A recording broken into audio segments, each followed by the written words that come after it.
question I had, um, so it's like, what are some key habits as a parent that I should instill early in my kids' lives to just kind of set them up for academic success?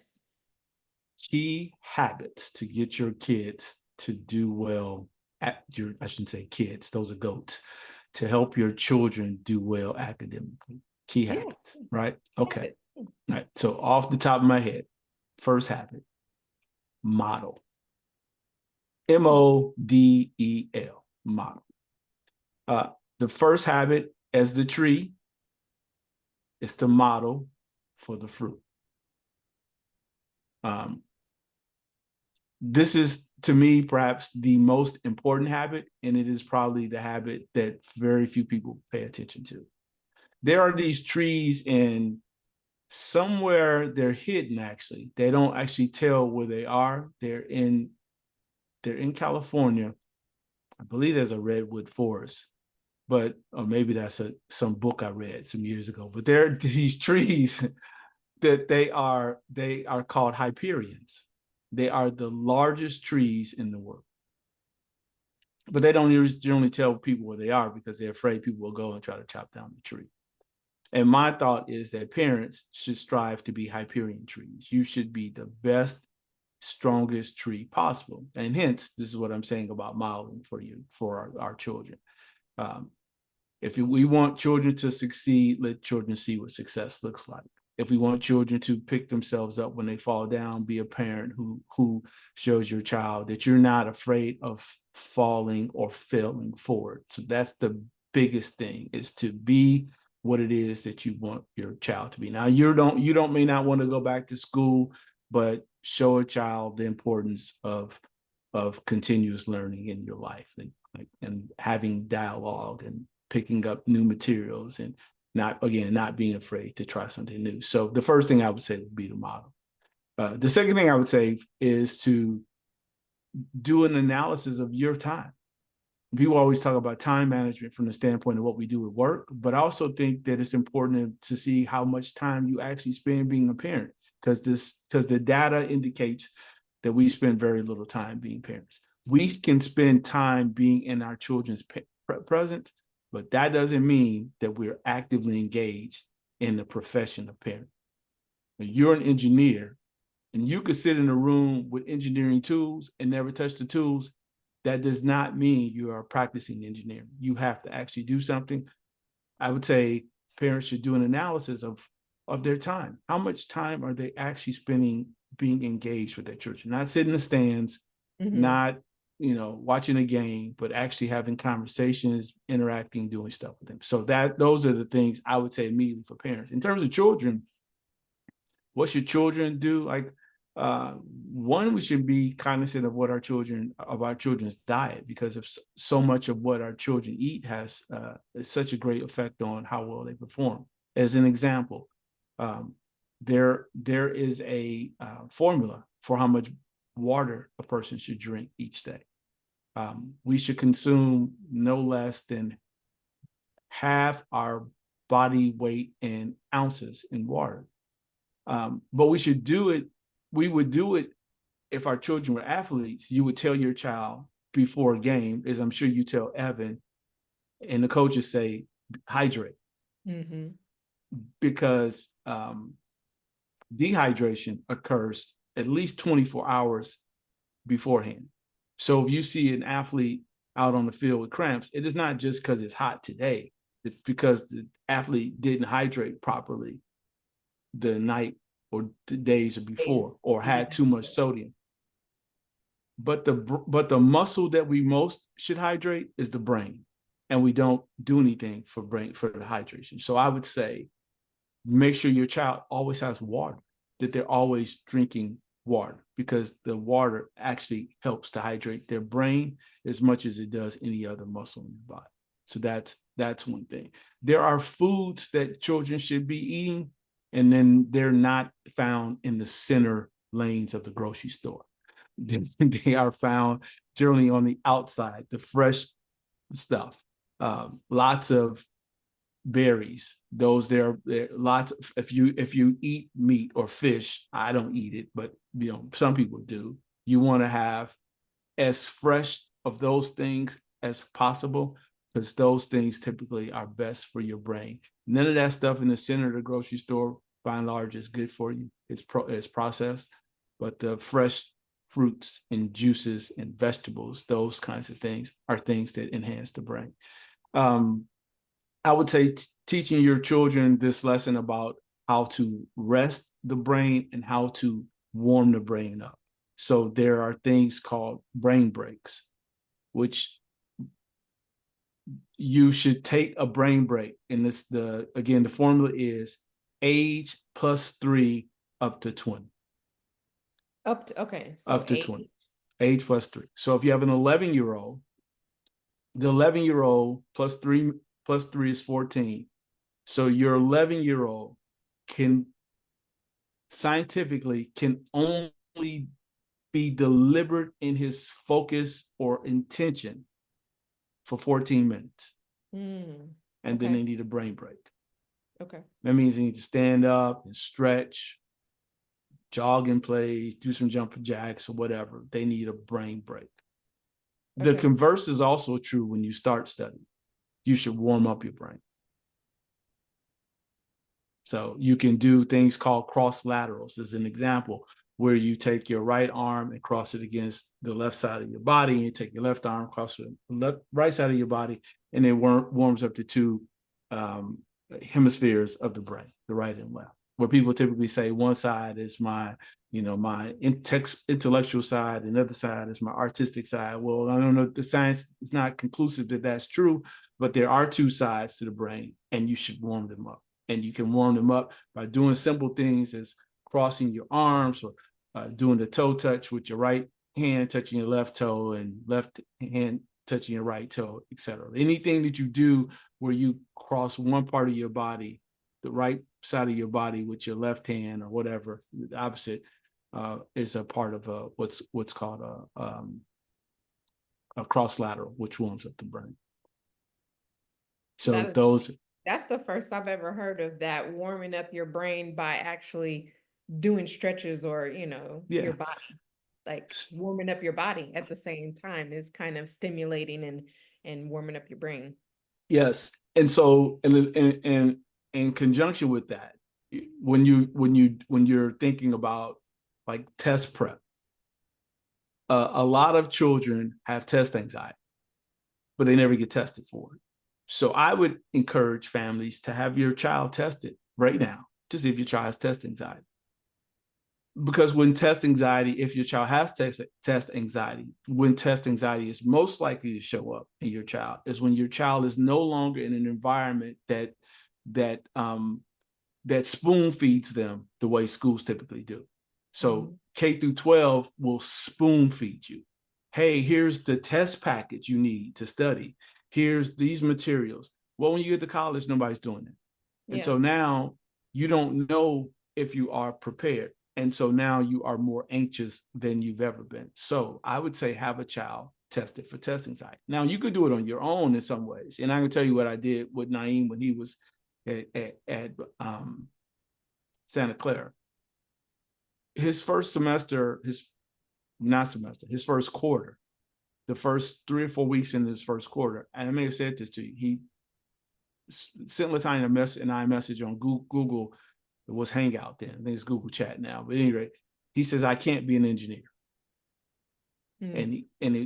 I got it like late October. I was in Buffalo. I went to see, I'll never forget it. New England Patriots were playing the Buffalo Bills in Buffalo. This is 2014. He sends a note. He says, I don't think I can be an engineer. I think I'm going to fail the class. I hop on the plane. It's like 5 o'clock in the morning. I finally read the message because he's in California. So when I get the message, when he says it to me like 11 o'clock at night, it's 2 o'clock in the morning. So I don't look at it. I don't look at my phone until I get to the plane. And I'm like, oh my God, what am I going to do? This kid who we've been bragging about all this great stuff, left the country. He's telling me he can't finish. So what are we going to do? So I did some research and found that what he didn't have that he had as an athlete, he didn't have as a student, and he didn't have a system. So here's you're asking me again, what your parents do. Children who succeed most often succeed by having a process to be successful. All people do. If we have so we created what we call the ASS, not no profanity, the academic success strategy. Sometimes we say lead with your ass, but that would be ASS, the academic success strategy. So he created the system. He came home in November, figured out these 14 things initially that he was going to do. And I've mentioned to you some of them, like we're going to change your diet. We're going to also ask you each morning to affirm who you are as if it's already happened. So if you are if you're studying to be an engineer, you're writing your affirmation. I am an engineer, this particular type of engineer. I graduated from school with this particular GPA and I'm doing XYZ. That you're going to write your affirmation based upon the life you want to live, not where you are. So that was part of it. So he started doing the system, these 14 things, and they were working.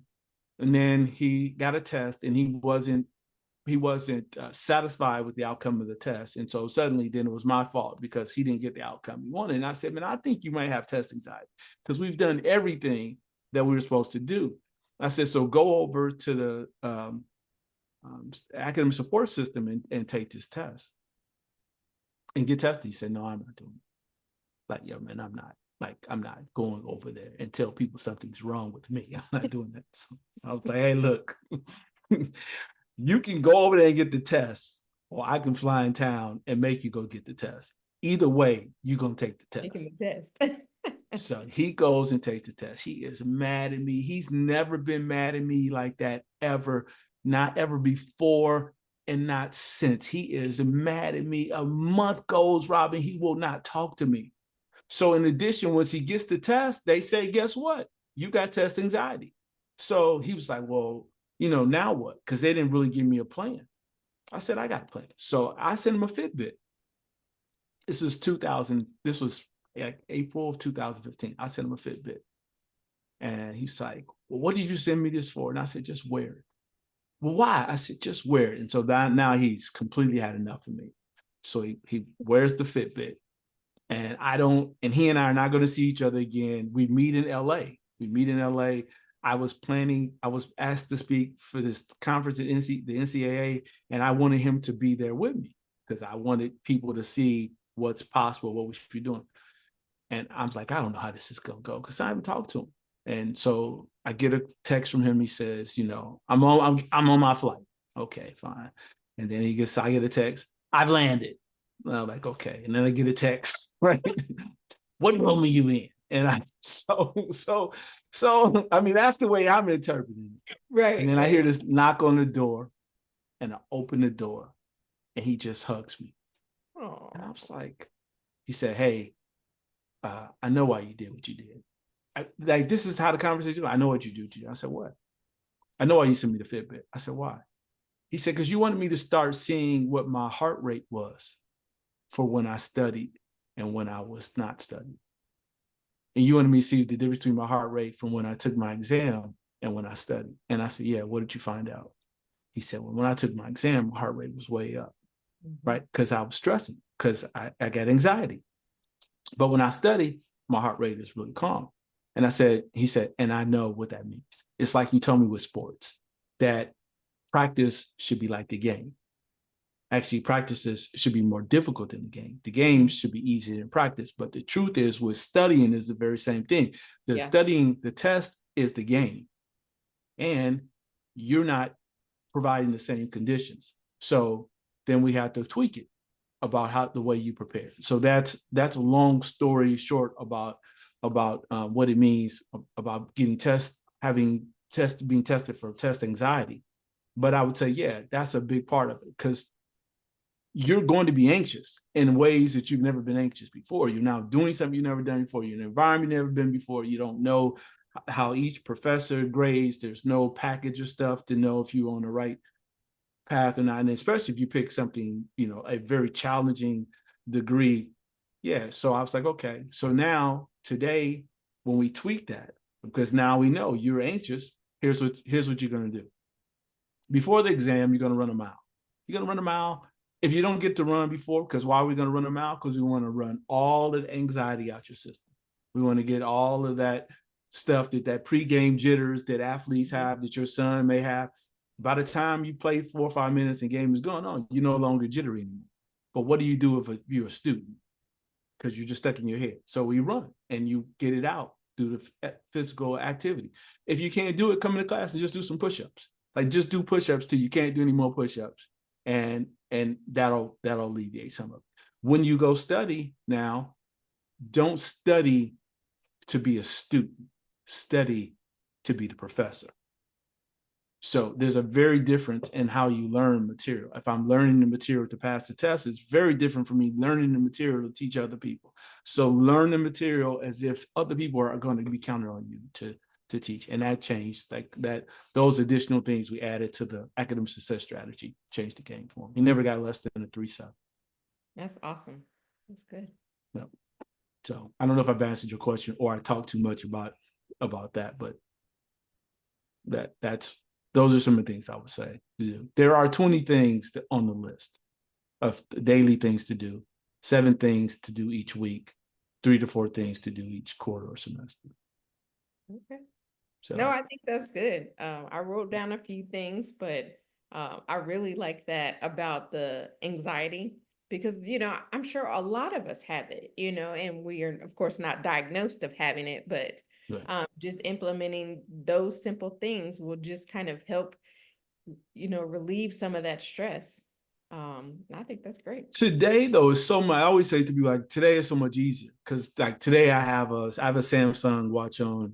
Samsung, you hear me? Please hook me up with some sponsorship. Can I get an NIL deal, Samsung? Well, look, so I have a Samsung watch, and I sleep in it, and so like I do it because I'm curious about whether or not I'm getting enough sleep every day.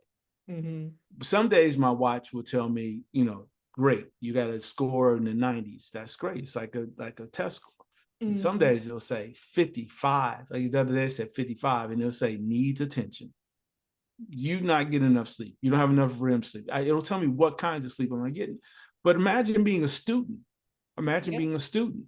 And again, your brain being the most important element of what you're Muscle. doing Yep. as a student, right? And Mm-hmm. you don't know if you got enough sleep. So I was like, hey, if you want to know some things to do, like give your kids a smartwatch so that you can track how well they're sleeping. You can I'm track. already ready to like go get a couple Fitbits. Right, right. For So both whatever, it of could be a my kids. Fitbit, it could be Apple Watch, but Right. they all will tell you, and then you can see what the heart rate is. You can see what time of day that their heart rate changed. You can see these things. So like there is a scientific way to do that. I keep track of my diet in my Samsung Health app, and I do that again so I can see how many calories did you have, how much water did you have. So if on a given day I'm like, oh my god, I feel so achy, I can look. Oh yeah, man, yesterday you And have only enough had water. like 25 ounces of water, and look at all this food you ate with all this sodium.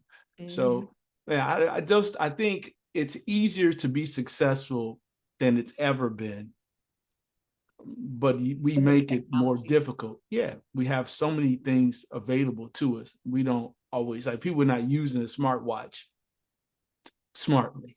Right. Did you like, Oh no. right? Yeah. So No. I would say, yeah, take advantage. I track my sleep. I track my heart rate. I track my, what I eat or what I drink, my exercise. So that's the other part. I was like, you have to exercise. So I sent them to take Tai Chi because I was like, you need to learn how to breathe and you need to Mm, learn how to relax. But I yeah, like that. we could talk extensively about. I can send you the the ASS, and we could go through each element and talk about You why could what each do element. that. And Yeah, that could be, your content one, for, a 2-minute segment that we put on IG, yeah, Yeah, yeah, let's do that. We could do yeah, that. yeah. But just from this, us talking, I loved that story that you told about Naeem and, his first quarter in school. You need to splice that out. That needs to be one. all roads lead to Naeem. That was the vision board. That was the vision board. That was this semester. I said, hey man, you got to see what it is that you want to be. And so every semester it was like, okay, we're going to make a vision board. I taught him how to, he couldn't study a class in any class more than 90 minutes. And you had to move on to another subject. So yeah, I mean, we could go through that. I can even send you the calendar. Like, we did calendars for years, Robin. They were color coded. Every week we would do a different calendar. Folks would make fun of you. Why are you doing all that? I was like, yo, man.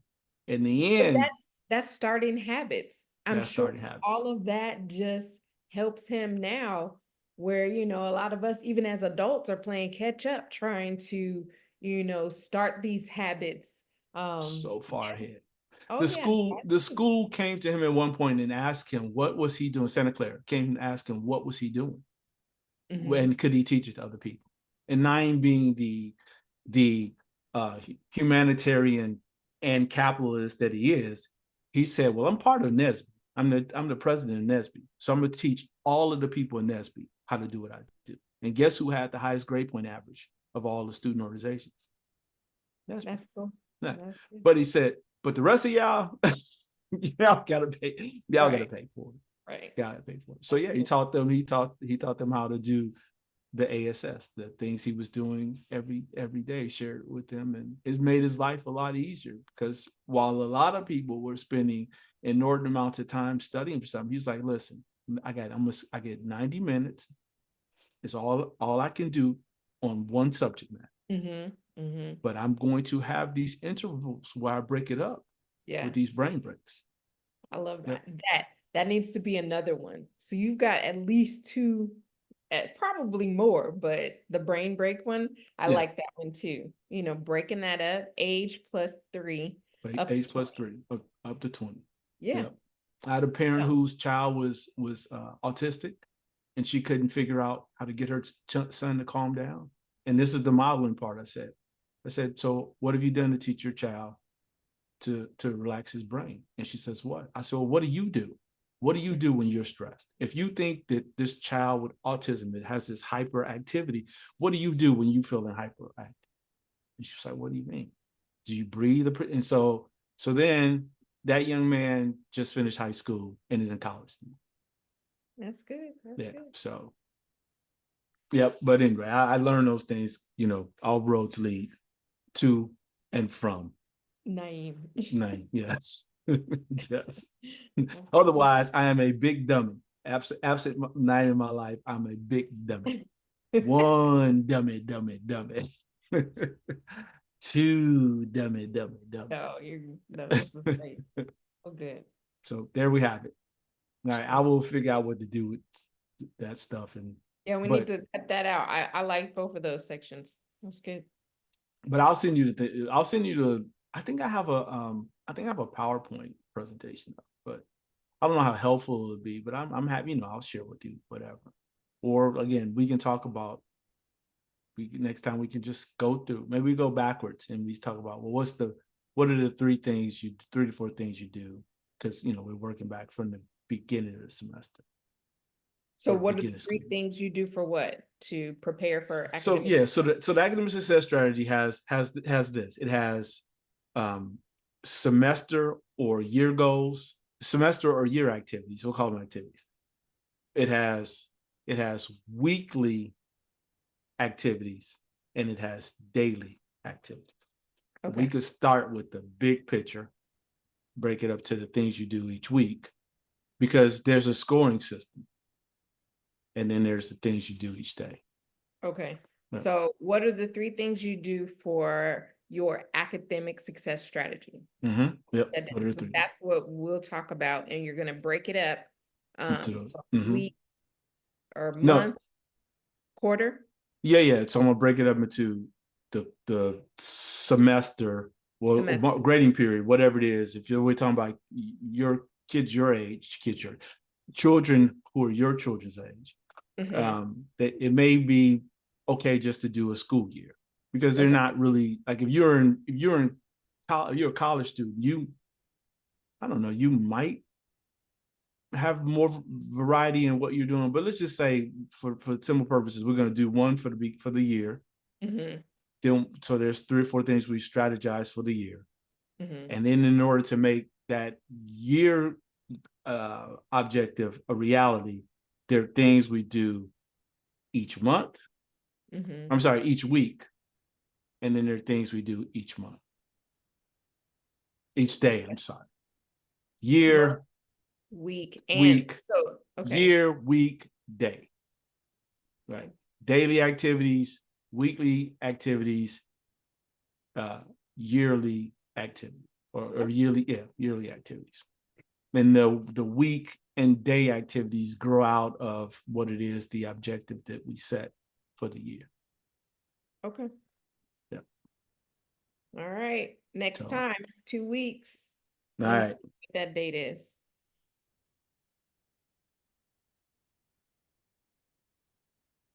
That's the third. No, the fourth. We good? Okay. The At 4:30? hold on. The What day is that now? That's the fourth. Of October. Mm-hmm. Grandma's birthday. Oh. We'll have to shout out to Grandma Ursery. Yep, absolutely. October 4th, and what time did you say again? 10:30 my time. Which is 1:30. 30 your time. Yeah, no, it's good. Okay. If it wasn't, it's gonna be good. I'm gonna make sure it's good We anyway. can So no, no, uh no, no, no, the no, kids are off, so I'm good. Whatever you need to do that day. no, no. 10/4, good buddy. That's how I remember her birthday. 10/4 at 1:30. All right, Mhm. cool. All I right. will I will send you the link and all that stuff. Okay. All right. All right. We'll have a good weekend, cuz. You too, my dear. All right. And don't tell your other half. Don't forget. I'm waiting on him for us to work on Oh, we his. did. We did forget. I'll get him on there. Okay. All right. I don't want him to think I'm not loving him the way I love you. So no. Yeah. All right. All right, my dear. Talk to you later. All right. Bye bye. Bye.